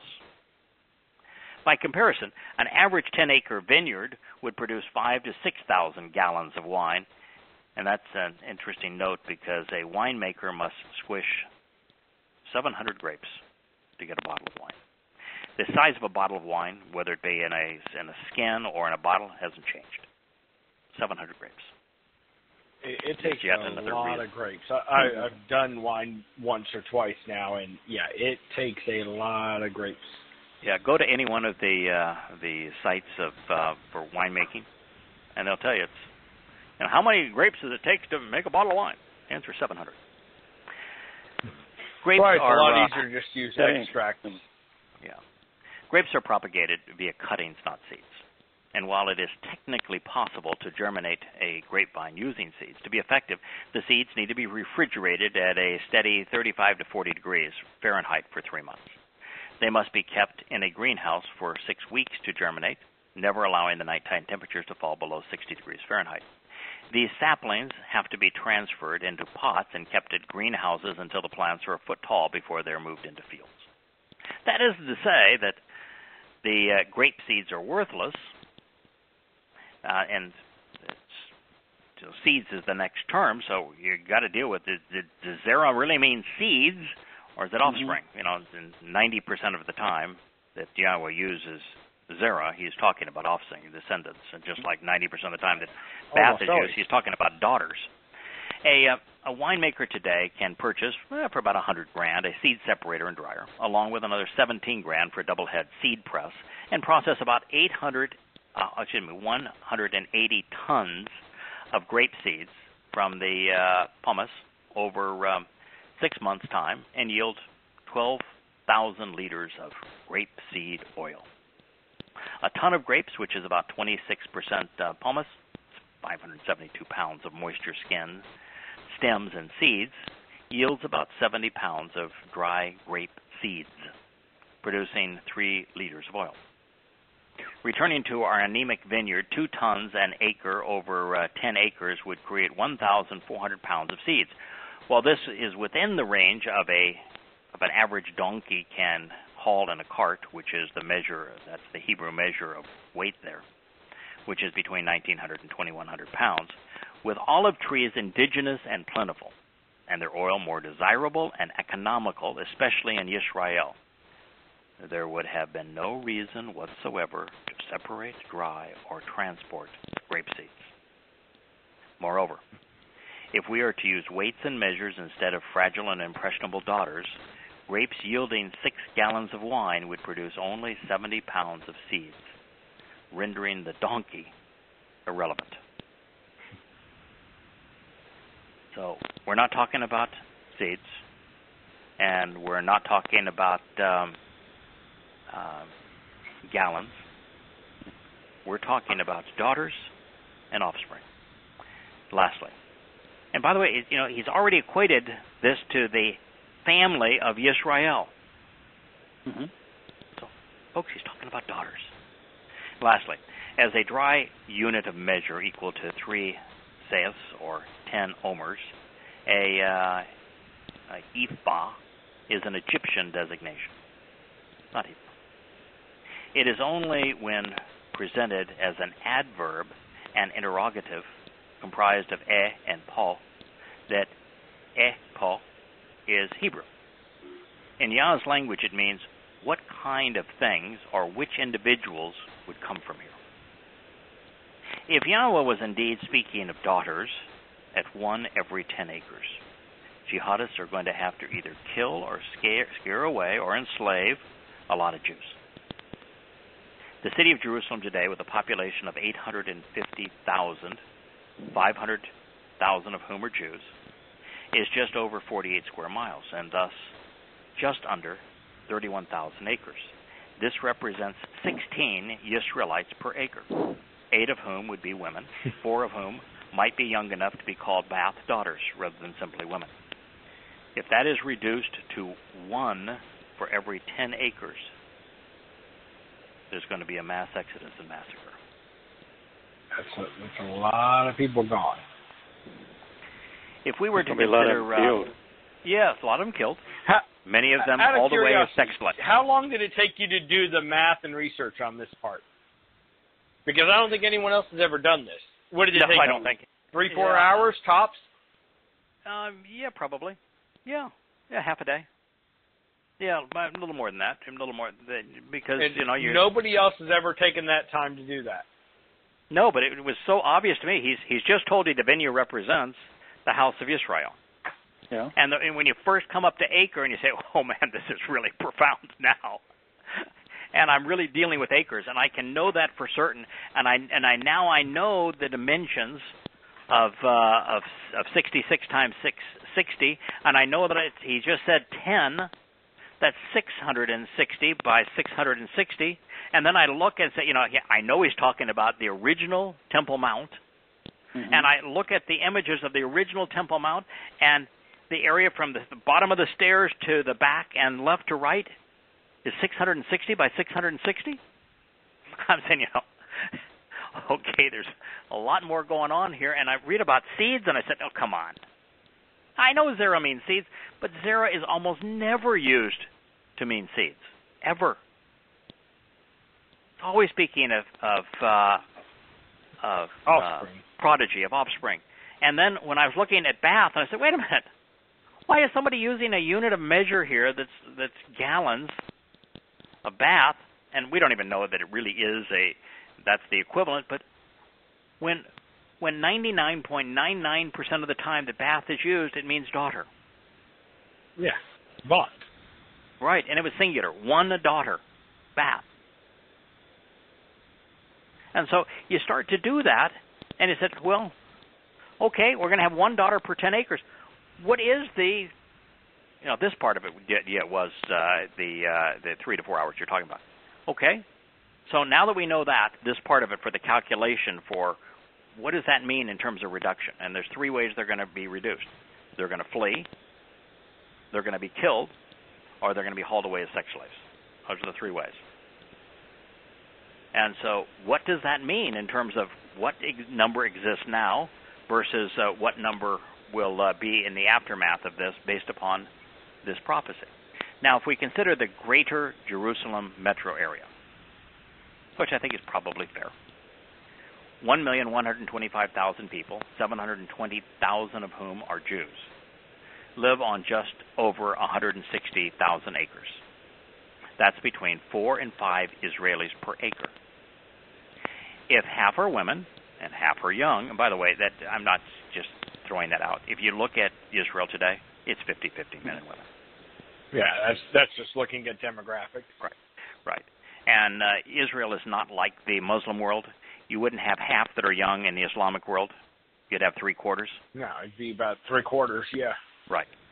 So I'm using Israeli demographics here. I'm not just saying, let's just pretend because it's easy. No, these are the numbers. Half are women. You're not making the numbers fit.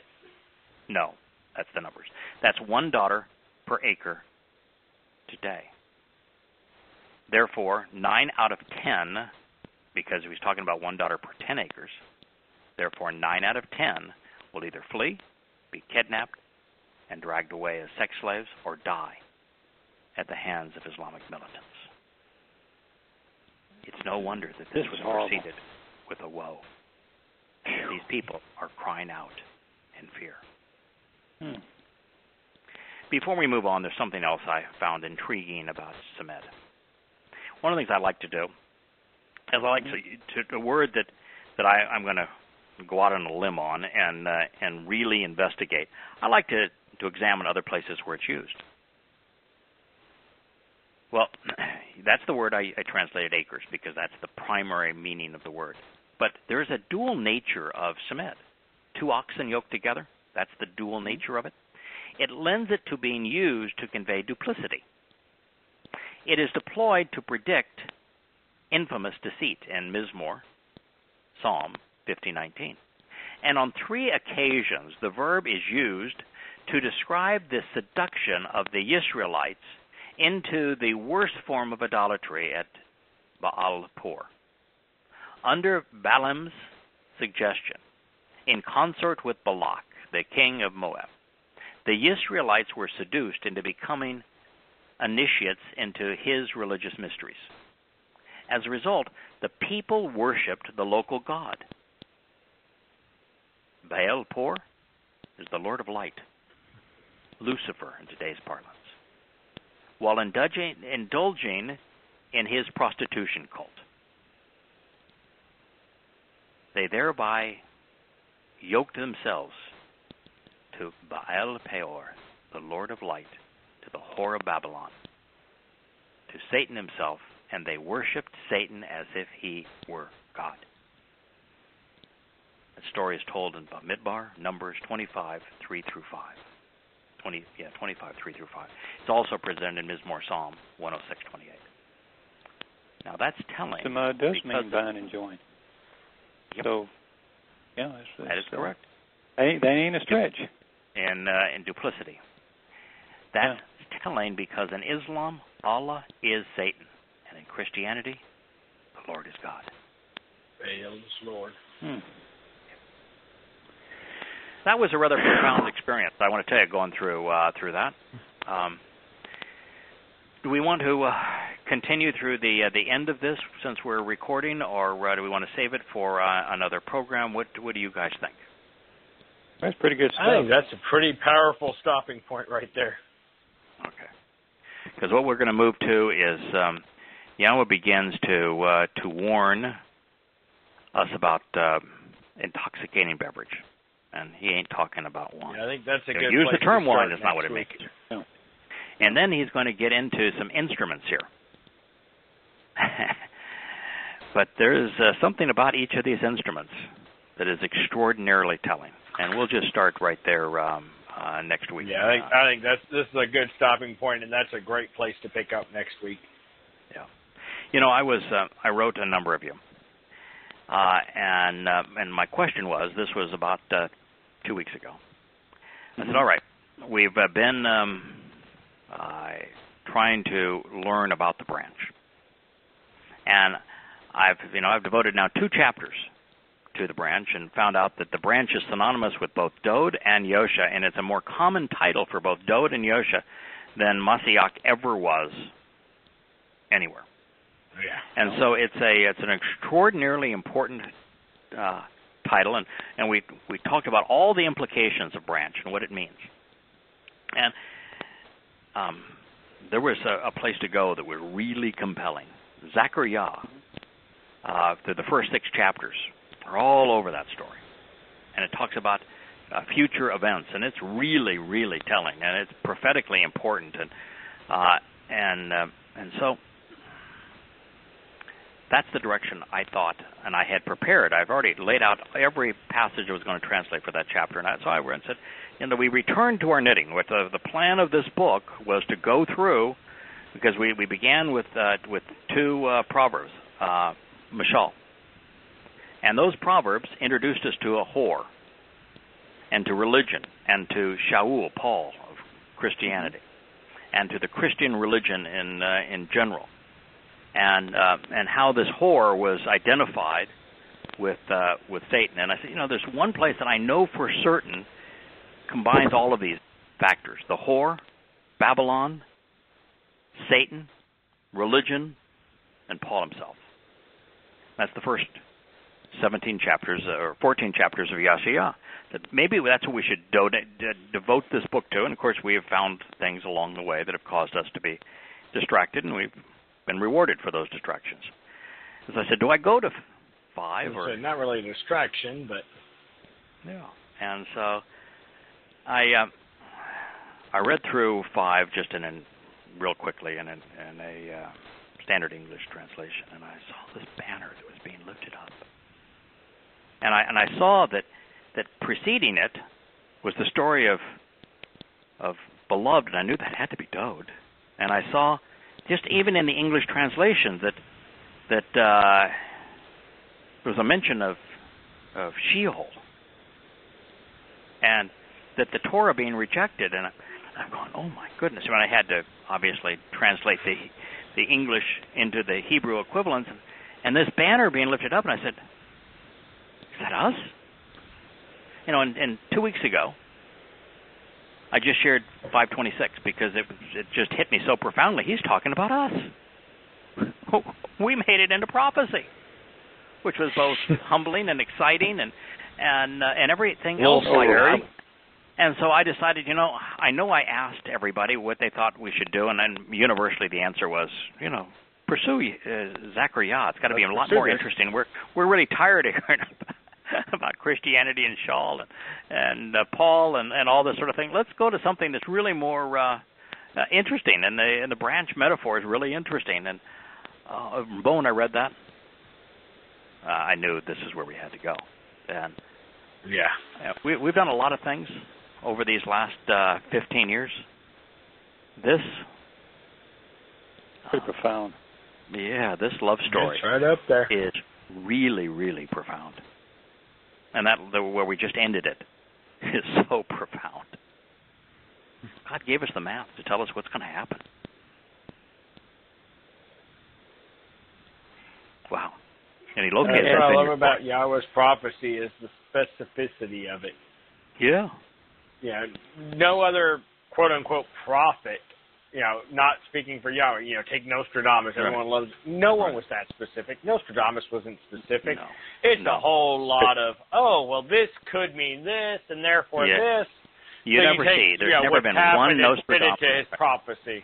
Right. There's never been a single Nostradamus prophecy that you could predict the future based upon what he wrote. No, Not it's one. all aftermath. It's going, after, well, he said this, and that matches this that happened, so he was right. Yeah. Well, what the hell good is prophecy if I can't understand it till after it's happened? Right. Yeah, I'm telling you that in Jerusalem there's going to be one daughter per 10 acres. That doesn't mean that 9 out of 10 are going, if you're using Greater Jerusalem as the number, that does not mean that 9 out of 10 are going to be killed. Because some of them are going to know what's coming and they're going to flee. And we're told that a lot of them flee. They flee into the hills of Jordan. And those are the lucky ones. Right. So many are going to flee. The dead are the second lucky, and the third many are going to be hauled away is going to be a lot of them too. Right. A lot of them are going to get killed. That's the worst fate they could face, and that's going to be a lot of them, and that's scary. Right. So when you really get down into the terms and what he's talking about here, this is just really important. And then I was thinking about again this banner that he's lifting up. No one is talking about Yahshua 5 from any of this, like you were just talking about. Just this one statement about acres and daughters and the like, and 660 by 660. Nobody's doing this. No. So we're doing. No one has an hour on the banner. Not find one other person. No. Who has a fascination with this? No. And by the way, we're not. If somebody's listening to this and does not know us, there may be this thing that we're trying to claim something that's that is an important status. No. There is nothing that we would all enjoy more than having the reincarnation of Dode and having somebody whose profound and inspired insights from Yahweh are made available to us, and accurate and complete translations of the Torah, prophets, and Psalms, along with a study guide to say, this is what this means. This is how we can apply this to our lives. To do what Moshe did in Devarim. Okay, you got the first 4 books. Now I'm going to tell you what all this means, what is important, how we emphasize it, how we apply it to our own lives. And if somebody like that is out there, we're not jealous. We're not saying, oh, no, we really wish that was us. No. We would be thrilled. And my biggest thing when I'm looking at studying anything is I'm looking to find where I'm wrong. That's what I want to know. I want to know where I'm wrong. I don't want stuff that promotes me. It's great when you come across those confirmations, but I love it more when I'm like, I was wrong. Okay, I need to change this. I love being proved wrong because I hate being wrong. Well, like laying this thing out in this kind of a chapter, and you say, all right, Kirk, we're going to show this together. Here is my translation of these. I gave it to you a week ago. Yeah. And you made it through what we have just talked about. So I'm laying myself vulnerable if you can't validate. No, I went through it. I'm sorry. I would have jumped in a lot more if I had some really good stuff. I do have one coming up in 5:13 I want to ask you about, because I was working on that one between the shows. Mm-hmm. And you talked about the man being called maggots. And I couldn't get that out of those words. However, here's what I did, and you can tell me how you got to it. I mean, I can find all kind of terrible things that if you keep digging. However, I couldn't find when you use maggot. So I looked up maggot, and there's two Hebrew words for maggot. One of them means exalted, also. Mm-hmm. And then there's tola, which is devouring the dead, and and a vine weevil, like a boll weevil and a vine weevil. I'd never heard the term vine weevil before, but obviously they must have. And that was fine, and I could kind of extrapolate from there. Some of the stuff you could extrapolate, and it's not is within the realm of high probability that you're not off the mark on saying something like that. But here was the little funny thing, and these happened to me. Now, you're talking about the word that's moth, M-O-T-H. Yes. Correct? And I have moth translated as maggots of men, to lowly and insignificant humans, parasitic louses, and the likes of corpses and carcasses. Well, and you did not find that. Well, I got a few men of wickedness and falsehood. But I wrote a note over here. I couldn't find maggot. But if you're talking about dead flesh, then obviously that's associated with it. So I only went through 7 lexicons. Mm-hmm. So, but I couldn't. Usually, I can find just about anything through there, and if I keep looking. But I've only got about 2 more sources I can go to. But I don't find this much of a stretch, to use that adjective. So. There are 3 principal sources that I use with every single word. And my favorite is the same one, JB. You and I turned to the same the one. DBL? The DBL. And Dictionary of Biblical Languages, Semitic, forgotten what they say, but Semitic. Semitic origins, Hebrew. Yeah, Hebrew, yeah. And it's, we do it because very comprehensive. It's extremely comprehensive. It's not published by a Bible publisher, and it's the best one. And it gives you 1 through 10. Here's the meanings. But the other thing is that if a word is the primary meaning is something else, and they know that it's translated as by a secondary meaning, they'll put in the primary meaning, and they'll have it all by itself, and then listed next to it will be a secondary meaning or a tertiary meaning. And so it's the best I have found too for scrolling up and down to look at words that are written with the same Hebrew letters that are just vocalized differently with different diacritical marks. Like the diacritical marks don't exist in the text. No. And so I use it. And then I use Strong's, and I use Strong's primarily because I have found that the verbal root is always easy to identify. Occasionally, Strong's goes further afield than my search does, so I'll use Strong's from that point of view. And then there's the Theological Word Book. That the thing that it does that I like is I like it because for every definition they go through and they say. It's used in this to mean that. So they'll give you the reference. So it's kind of like a concordance in a way. They'll give you the reference as to where it was used. Like that's the story that I told about Baal-Por. That's from the Theological Word Book. And so it will give you how the word is used elsewhere where it's defined by that context and shaped and shaded by that context. And it's a really, I think, a fairly honest approach and comprehensive approach if you really want to think it through and you want to define words by how Yahweh himself used them. So they don't say that's how the Theological Word Book is written. Is it examined the usage of the word? Correct. Yeah, it's not based on a definition. It's not a dictionary. It's going, okay, this is the word. This is how it's used. Right. This is where its root word was. This is how that word was used. It just provides so much context on a word. Right. It's extremely cumbersome to use because if you were to use it as your primary tool, it would take you 45 minutes for every word. Yeah. But as a tool to use on the words that are challenging, it's invaluable. It's excellent. It is just it's so good. Those are my top 3. And then on words that still you got DBL Theological Word Book, and what was the third? Strong's. You mean Strong's? Yeah, I've got Strong's. That's the third.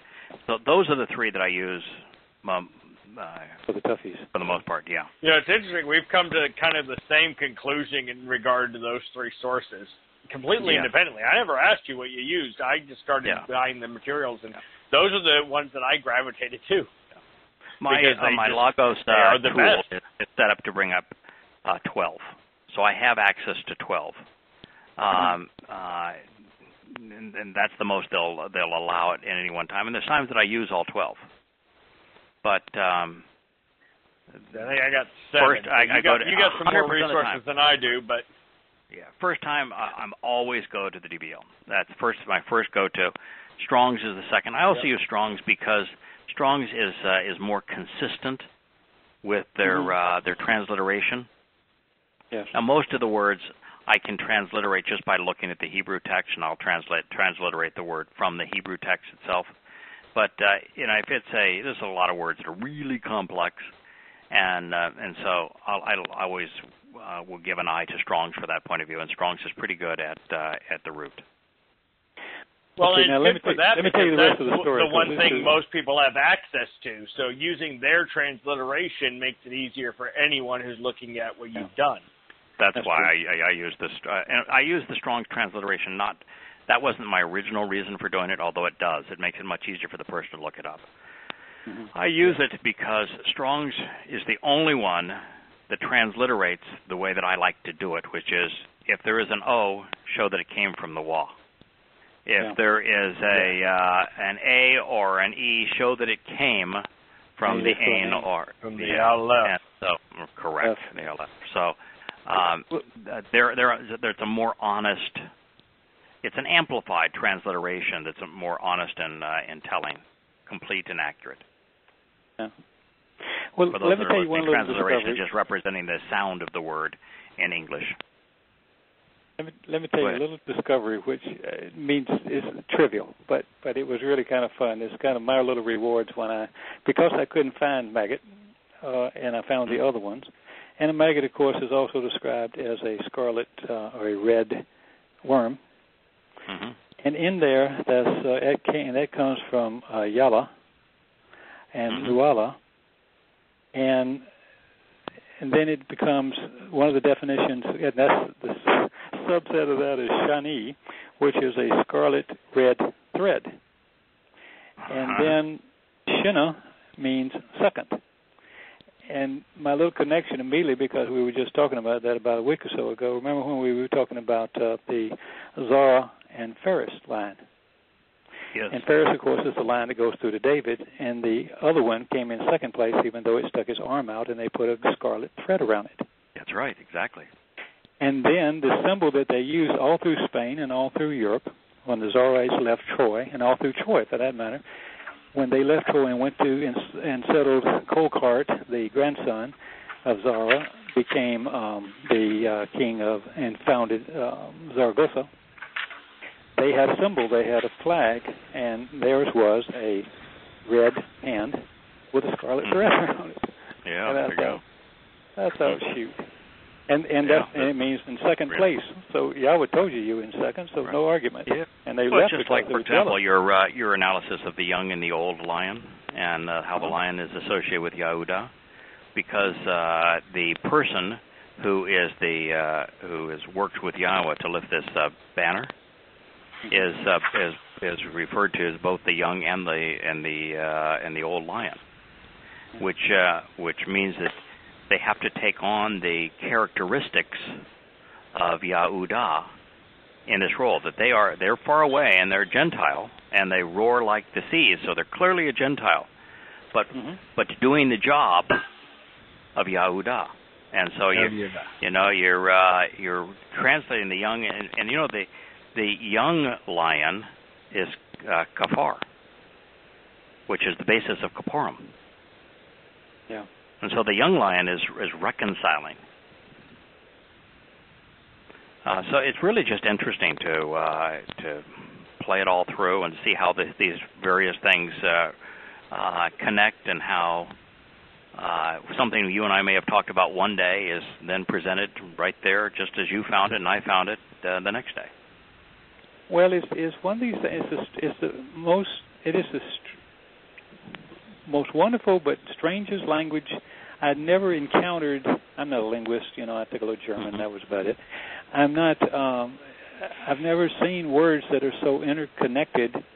And yes, it has a positive meaning, a lot of them in a negative meaning, and then it'll have all these meanings, and I write them all down on my little charts, and I'm going, okay. And then I won't even think about how that. Sometimes I look at those and I say, how the heck could that mean anything, and what context would you use that in? And then you do something else, and immediately you go, oh, well, that's why, because it was back there. It's just amazing language. Yeah, I don't and there's find a poetic that in aspect to it. I don't find so many other things. Words. Yeah, that we don't get in English, but in Hebrew, there is an analysis towards the end of this, where words that are extraordinarily similar in their sound are juxtaposed. One being good, the other one being bad. One being ra, the other one being tob, and yet they're written very similarly, and they sound so similar that it's part of the poetry of wordsmithing to be able to make these comparisons in a way that would resonate in the ear of the hearer if you're thinking in Hebrew. Well, I think it's a disadvantage to someone who has grown up in a Jewish family, Yehudi, and you've got all these vowel points, and they put it into your brain from day one, and it's hard. You just like the Christian, like we were when we were Christian, we had to get rid of all that stuff in order to figure out what's what. And I think speaking Hebrew puts you at a disadvantage to understand. I think it does when it comes to translating. I mean, it's one of the reasons I didn't want to do a show where we're actually speaking it, is because I don't speak Hebrew. I can read it, but I don't speak. I won't read it, but I'll listen to y'all. Yeah, and one of the things that struck me is that if you've got a Hebrew scholar and they're speaking it, and I don't speak it, I read it. That embarrassed me, and I said, so I probably shouldn't do, because I don't want. Do I care they embarrass me? No. When I'm trying to convey Yahweh's message, I don't want to be embarrassed, because that's embarrassing to the message. Yeah. And so I didn't want to do it from that point of view. And then I just came to realize that speaking Hebrew would be a tremendous disadvantage, because you would naturally just Modern Hebrew stay. is so limited. I would assume I know what that means, like I do in so many English words, and I never look them up. Like kara, you'd say, okay, that means to call out. Well, but it also means to invite and to summon, and to meet, and to greet, and to read, and to recite. So what part of that are you going to leave out? Or asher, that it's a relational pronoun. Well, but it also means to benefit, to show the way, to provide a path, a narrow and restrictive means to live life. Yeah, it means to be associated with. Yeah, it means so. Yeah, you can translate Asher is witch. But, wow, it means so much more than that. And so, and how would and what benefit is that to a Gentile world, for the most part, that's listening to this? Yeah, that's right. That if I were saying it in such a way that I sounded like I was a Yisraelite, or we sounded like we were Israelites, as opposed to we're acknowledging we're Goyim, fascinated by this, love it. Yeah. But we're not Jews. Yeah. No. I couldn't carry on a conversation with a 2-year-old who is native Hebrew speaker. No. But I can think in Hebrew terms very well at this point. Yeah, I can too. I can think in Hebrew. Stronger as I grow, but I think in terms of these words. In terms of a translation of these words. Yeah, I've come to understand these terms and their full meanings. And I think that's something that even natural Hebrew speakers don't understand. Right. Like I read the Bana, nuances of the word, and I think of what Bana means. I mean, that I realize that while Bath means daughter and Ben is son, that Bana is basically the feminine of son. And you know, and I know what the letters look like that comprised it of a family and a sperm. And so just to say that it means to build, well, no, it means to build a family. It means to build a home. You know, and so you look at the word Bana, but it means to build a family and a home via a feminine influence. And you look at the Hebrew word for family, it's feminine. You look at the Hebrew word for covenant, and it's family, and you see feminine, and you see all of a sudden now you're thinking in Hebrew. That there's so much more to this word, and you really feel what the word Bana means as opposed to say just build. And why Yosha chose that word Bana in that statement that is so misconstrued in English Bibles, upon this rock I will build my mikre. My invitation to be called out, and build was Bana. I will establish the family name. I'm going to build the family through the fulfillment of the mikre. Profoundly important and destroyed by Christians. Upon this rock I will build my church. So, you know, you begin to think. But if you ask most Hebrew speakers, that's how they're going to give it to you. It's just built. They're not going to pick up on the nuance. It's the same thing with the English speakers. We don't pick up on the nuances of most words we use. No. We speak in a very superficial way. Yahweh is not superficial. No. There's always a profoundly. There's always a superficial message that is accurate. And 99.999% of the meat, of the value, is not hidden in those words, but has to be studied. Deeper meaning. Extrapolated, interpreted, studied, observed, thought about, considered. Well, I think that's what Yahweh wants you to do, and that's why there's probably not going to come somebody on the scene that says, "Hey, here it all is." No. You know, somebody's going to have to fall in love with Dode. Yeah. They really are. To get here, you really like you said, need to fall in love. Yahweh didn't provide cliff notes. No. By the way, you know what's interesting about Dode, too? He doesn't speak a lot about the mikre. He observed them. Yeah.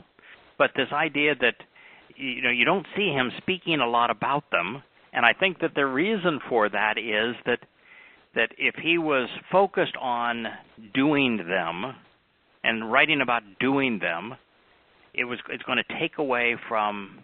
That's not the right way to observe the Torah. Yet we're going to meet Yahweh at these events. Dode met with him at each of the 7 events. Yeah. But he didn't create a performance religion based upon doing something.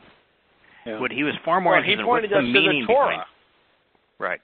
What's the meaning behind it? And the Torah is where we learn about them. Right. Yeah. And, you know, quite honestly, that's what it is. You should learn I think God wants every individual to think about the meaning of each of those 7 days. Sure, it does. Yeah. Certain things you just can't be spoon-fed. You got to think about it. Got to come to it. Anyway, guys, it's getting late. Yeah. Great pleasure. I'm going to. I'm out here in my carriage house. I'm in Virginia today, so I'm going to head back to the house and be with my family. Both of you. Yeah. All right. Enjoy your family. Shabbat shalom to both of you. We'll see you Shabbat next week. Talk to you next week. Okay, bye-bye.